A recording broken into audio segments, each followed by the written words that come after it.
Salman F রহমানের সহযোগী প্রতারক ফারজানা ইয়াসমিন নীলা শত শত মানুষের কোটি কোটি টাকা মেরে দিয়ে বারিধারা ডিপ্লোম্যাটিক জোনে পলায় ছিল। তো এখান থেকে তাদেরকে অ্যারেস্ট করা হচ্ছে।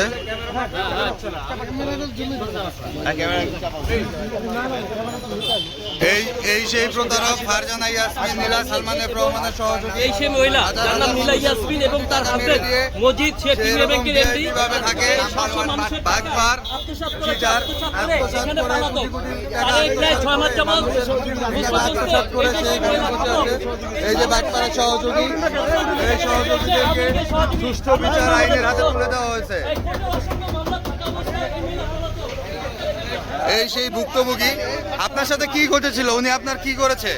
কত টাকা মেরেছে? 10 কোটি 9 লক্ষ টাকা এলসি করে দেওয়ার নাম করে নিয়ে আর এই টাকা আর ফেরত দেয় না, এলসিও দেয় না, ফেরত দেয় না। 1.5 বছর আসলে পরে বিভিন্ন ধরনের হুমকি দামকি এবং বিভিন্নভাবে ভয়ভীতি প্রদর্শন করে। উনি কি আপনার কাছে এরকম কোনো রিপোর্ট আছে শুধু আপনার সাথেই করছে নাকি আরো মানুষের টাকা মেরে দিছে? আর একজনের কাছ থেকে প্রধানমন্ত্রী টাকা নিয়েছে, উনি মারা গেছেন, ওনার বাড়ি সিরাজগঞ্জ। বিভিন্ন মানুষের কাছে উনি কিভাবে কিভাবে টাকাগুলো নেয়? কার সহযোগিতা উনি টাকাগুলো নিচ্ছে এরকম ভাবে?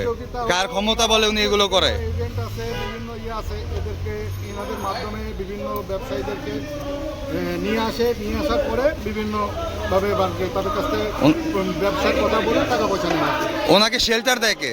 ওনাকে শেল্টার দেয়। এর আগে ওনার কথা হচ্ছে ওনার বক্তব্য ছিল আমার ব্যবসা হলো ইউনুস সাহেবের সাথে ওনার ব্যবসা, বাংলাদেশ ব্যাংকের গভর্নর মুন্সি সাহেবের সাথে ওনার ব্যবসা, বাংলাদেশ ব্যাংকের একজন ডেপুটি গভর্নর মহিলা আছেন ওনার সাথে ব্যবসা।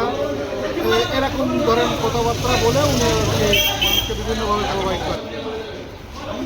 তারপরে শুনতে পারি সালমান এফ রহমানের সাথে ওনার বিভিন্ন ব্যবসা। তারপরে বাহাউদ্দিন নাসির। ও তার মানে বলতে চাচ্ছেন আপনি উনি আওয়ামী লীগের সহযোগিতায় পৃষ্ঠপোষকতায় এই সকল চিটারি বাটপারি করতো? করতো এবং বিভিন্ন মানুষের টাকা বাইরে পাচার করতো। ওনার আরো সহযোগীরা আছে এখানে। এই যে সহযোগী, এই সহযোগী, এদের সহযোগিতায়, এই চিটারদের সহযোগিতায় মানুষের কোটি কোটি টাকা সে মেরে দিচ্ছে।